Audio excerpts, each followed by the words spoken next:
हर हर महादेव सभी को। पंचांग के अनुसार पितृपक्ष की शुरुआत भाद्रपद माह के शुक्ल पक्ष की पूर्णिमा तिथि से होती है। वहीं इसका समापन अश्विन मास की अमावस्या तिथि पर होता है। इस वर्ष पितृपक्ष का आरंभ 17 सितंबर से होगा, जिसका समापन 2 अक्टूबर को होगा। मान्यता है कि इस दौरान दान करने से साधक को सभी परेशानियों से मुक्ति मिलती है। सनातन धर्म में पितृपक्ष की अवधि को अधिक महत्वपूर्ण माना जाता है। इस दौरान जातक पूर्वजों का श्राद्ध और तर्पण करते हैं। मान्यता है कि इन कार्यों को करने से पितृ प्रसन्न होते हैं और उनका आशीर्वाद जातक को प्राप्त होता है। ऐसे में आप विशेष चीज़ों के दान के द्वारा पितृदोष से मुक्ति पा सकते हैं। आइए जानते हैं किन चीज़ों का दान करना फलदायी साबित होगा।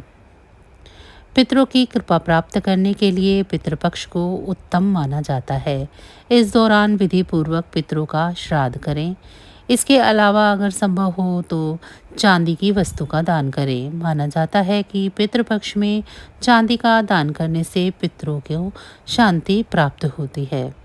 पितृपक्ष में चावल और गेहूं का दान कर सकते हैं। इससे साधक को शुभ फल की प्राप्ति होती है और पितरों का आशीर्वाद प्राप्त होता है। श्राद्ध प्रक्रिया में काले तिल को शामिल करने से विशेष महत्व मिलता है। मान्यता है कि तिल का दान करने से जातक के जीवन में आ रहे सभी तरह के संकट दूर होते हैं और कुंडली के बुरे ग्रहों के असर से मुक्ति मिल जाती है। सनातन शास्त्रों में भूमि दान को महादान माना गया है। पितृपक्ष में गरीब लोगों को भूमि का दान कर सकते हैं। ऐसा करने से इंसान को पापों से छुटकारा मिलता है और नाराज पितृ प्रसन्न होते हैं। सनातन धर्म में गोदान को अधिक श्रेष्ठ दान माना गया है। धार्मिक मान्यता है कि पितृपक्ष में गोदान करने से जातक को सुख समृद्धि का आशीर्वाद प्राप्त होता है और पितरों को भगवान विष्णु के चरणों में स्थान प्राप्त होता है। इसके अलावा गुड़ का दान कर सकते हैं। इसके दान से परिवार के लोगों के बीच मिठास आती है और रिश्ते मजबूत होते हैं। साथ ही सभी तरह की समस्याएं दूर होती हैं। हमें जीवन में कुछ ऐसे संकेत मिलते हैं जिससे हमें ज्ञात होता है कि पितृ हमसे नाराज़ हैं। विवाह में देरी और संतान न होना, खाने में बाल का निकलना, सपने में पितरों को दुखी देखना, बेवजह की चिंता और मन में डर बना रहना, मांगलिक कार्यों में लगातार विघ्न पड़ना, ये 5 संकेत बताते हैं कि पितृदेव नाराज हैं। ऐसे में ये जानकर पुरोहित से उनका तर्पण, पिंडदान और अन्य दान पुण्य आदि करवाना चाहिए। अगर जिन लोगों को अपने पितरों की मृत्यु की तिथि का पता न हो तो सर्व पितृ अमावस्या के दिन उनका श्राद्ध करना चाहिए, जिनसे उन्हें मोक्ष की प्राप्ति हो सके और अपने जीवन के सभी भय बाधा दूर हो सकें। पितृपक्ष के दौरान चांदी की वस्तु, गुड़, काले तिल, अन्नदान, नमक, जूते और चप्पल आदि का दान करना चाहिए, क्योंकि ये बहुत अच्छा माना जाता है। ऐसा कहा जाता है कि इन चीज़ों का दान करने से व्यक्ति के आने वाली विपत्तियों से बचा जा सकता है। साथ ही पितृदोष से छुटकारा मिलता है। यही नहीं, व्यक्ति का सोया हुआ भाग्य भी जाग उठता है। पितृपक्ष में आप जो भी दान करते हैं उसका फल आपको तो मिलता ही है, साथ ही साथ आपकी आने वाली कई पीढ़ियों को भी इसका लाभ प्राप्त होता है। आपको पितृपक्ष में किए गए दान का फल 100 गुना अधिक मिलता है, लेकिन पितृपक्ष में कुछ चीज़ों का दान वर्जित है। यदि आप इनका दान करते हैं तो आपको पितृदोष का सामना करना पड़ सकता है। आप कंगाल तक हो सकते हैं। इसीलिए आपको मालूम होना चाहिए कि पितृपक्ष में क्या दान करें और क्या नहीं करना चाहिए। आइए चलिए जानते हैं विस्तार से। पितृपक्ष का आरंभ भाद्रपद मास की पूर्णिमा तिथि से हो जाता है। पितृपक्ष में श्राद्ध कर्म के कार्यों के साथ साथ दान का भी विशेष महत्व बताया जाता है।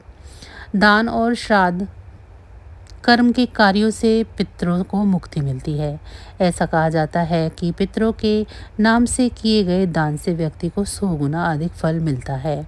लेकिन आपको मालूम होना चाहिए कि पितृपक्ष में किन चीज़ों का दान करना वर्जित माना गया है।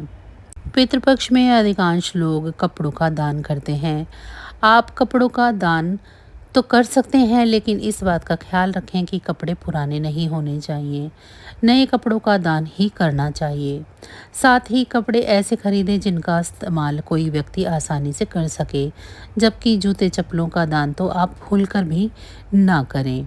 ऐसे करने से आपका राहु प्रभावित हो सकता है और आपको राहु दोष लग सकता है।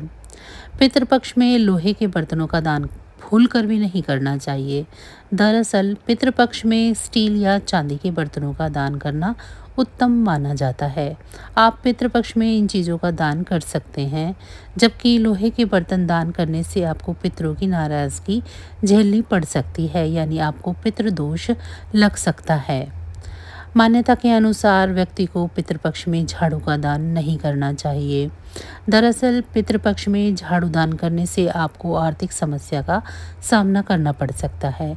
साथ ही पितृपक्ष में अपने घर में इस्तेमाल के लिए भी नई झाड़ू नहीं खरीदनी चाहिए।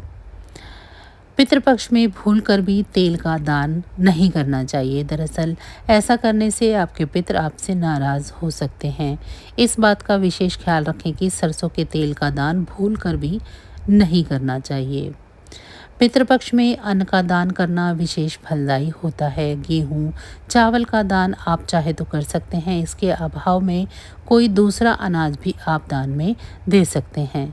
इस दान को करते समय संकल्प जरूर लें। संकल्प सहित दान करने का विशेष महत्व होता है। पितृपक्ष में 2 वस्त्रों का दान तो ज़रूर करना चाहिए। बस ख्याल ये रखें कि वस्त्र बिल्कुल नए हों। इसके अलावा आप चाहें तो सोने का भी दान कर सकते हैं। स्वर्ण दान को सबसे उत्तम दान की श्रेणी में रखा गया है। अपने सामर्थ्य के अनुसार आप सोना दान कर सकते हैं। यदि कोई व्यक्ति आर्थिक रूप से संपन्न है तो उसे किसी ज़रूरतमंद व्यक्ति को भूमि या संपत्ति का दान करना चाहिए। इस दान को करने से आपको कई गुना अधिक फल मिलता है। आपको ही नहीं बल्कि आपकी आने वाली पीढ़ियों को भी इसका पुण्य फल प्राप्त होता है। गाय का शुद्ध देसी घी का दान करना भी उत्तम माना जाता है। गाय के घी को एक पात्र में रखकर दान करना शुभ और मंगलकारी माना जाता है। इस दान को करने से घर में सुख संपत्ति और समृद्धि का वास होता है। इसीलिए पितृपक्ष में इन सब में से आप किसी भी वस्तु का दान कर सकते हैं। इसका फल आपको कई पीढ़ियों तक मिलता रहेगा। ऐसा कहा जाता है कि पितरों की तस्वीर ड्राइंग रूम व बेडरूम में नहीं लगानी चाहिए। इससे घर में वास्तु दोष उत्पन्न होता है, जिसके प्रभाव से घर के सदस्यों की सेहत पर नकारात्मक असर पड़ता है। साथ ही आपसी लोगों में मनमुटाव की स्थिति बन जाती है। यही नहीं, इसके प्रभाव से धन और मान की हानि भी हो सकती है। इसीलिए इन जगहों पर पूर्वजों की तस्वीर लगाने से बचना चाहिए। पितरों की तस्वीर दक्षिण दिशा में लगाना अच्छा माना जाता है। इससे घर में सुख शांति बनी रहती है। वहीं तस्वीर लगाते समय इस बात का विशेष ध्यान रखें कि जिंदा व्यक्ति की फोटो पूर्वजों की तस्वीर के बगल में नहीं लगानी चाहिए। इससे उनकी आयु कम होती है, साथ ही उनकी जिंदगी पर भी बुरा असर पड़ता है। पितृपक्ष की शुरुआत भाद्रपद माह के शुक्ल पक्ष की पूर्णिमा तिथि से होती है। पितृपक्ष को श्राद्ध के नाम से भी जाना जाता है। हिंदू धर्म में पितृपक्ष का विशेष महत्व है। श्राद्ध में पितरों का तर्पण और पिंडदान करने से परंपरा 3 पीढ़ियों से चली आ रही है। पितरों की मृत्यु की बरसी पर तर्पण और पिंडदान किया जाता है। पितरों का ऋण तर्पण श्राद्ध से चुकाया जा सकता है। इस प्रकार हमारे पूर्वजों का उद्धार हो जाएगा। 17 सितंबर 2024 से पिंडदान, ब्राह्मण भोजन, तर्पण, दान आदि के कार्य आरंभ हो जाएंगे। पितृ पक्ष में तर्पण के अलावा कुछ ऐसे पेड़ों की पूजा और जल अर्पित ज़रूर करें। इससे पितृ प्रसन्न होते हैं। पीपल के वृक्ष विशेषकर श्राद्ध पक्ष में लगाना चाहिए। इसके अलावा पितृपक्ष के दौरान रोज़ाना पीपल के पेड़ पर जल चढ़ाएं। ऐसा माना जाता है कि इससे परिवार में सौभाग्य आता है। पुराणों के अनुसार वहाँ पितरों का वास होता है, इसीलिए पितरों की तृप्ति के लिए पीपल के वृक्ष पर जल में दूध और तिल मिलाकर तर्पण करना चाहिए। पितृपक्ष की हर शाम पीपल के पेड़ के नीचे तेल का दीपक जलाएं और पितृ सूतक का पाठ भी करें। इससे पितृदोष समाप्त हो जाता है, साथ ही वित्तीय संकट भी दूर होता है। तुलसी में देवी लक्ष्मी का वास माना जाता है। पितृपक्ष के दौरान तुलसी की पूजा करने से पितृ भी प्रसन्न होते हैं और घर में देवी लक्ष्मी का वास होता है। पितृदोष के हानिकर प्रभाव से बचने के लिए 5 मुखी, 7 मुखी, 8 मुखी और 12 मुखी रुद्राक्ष धारण करें। यदि यह विकल्प नहीं है तो आप नवग्रह रुद्राक्ष माला भी पहन सकते हैं। पितृपक्ष के दौरान शाम के समय जल रखने वाले स्थान पर पितरों के नाम का दीपक जलाएं। ऐसा कहा जाता है कि इससे घर में सुख शांति बनी रहती है। तो बस आज की जानकारी इतनी ही थी। फिर मिलेंगे हम आपको ऐसी ही किसी अन्य जानकारी के साथ अगली वीडियो में। तब तक अगर आपको मेरी ये जानकारी अच्छी लगी है तो वीडियो को लाइक करें। चैनल को अभी तक सब्सक्राइब नहीं किया है तो चैनल को सब्सक्राइब कर लें, ये बिल्कुल फ्री है। इसी के साथ भगवान भोलेनाथ की कृपा दृष्टि आप सभी पर सदैव बनी रहे। आप सभी का बहुत बहुत धन्यवाद।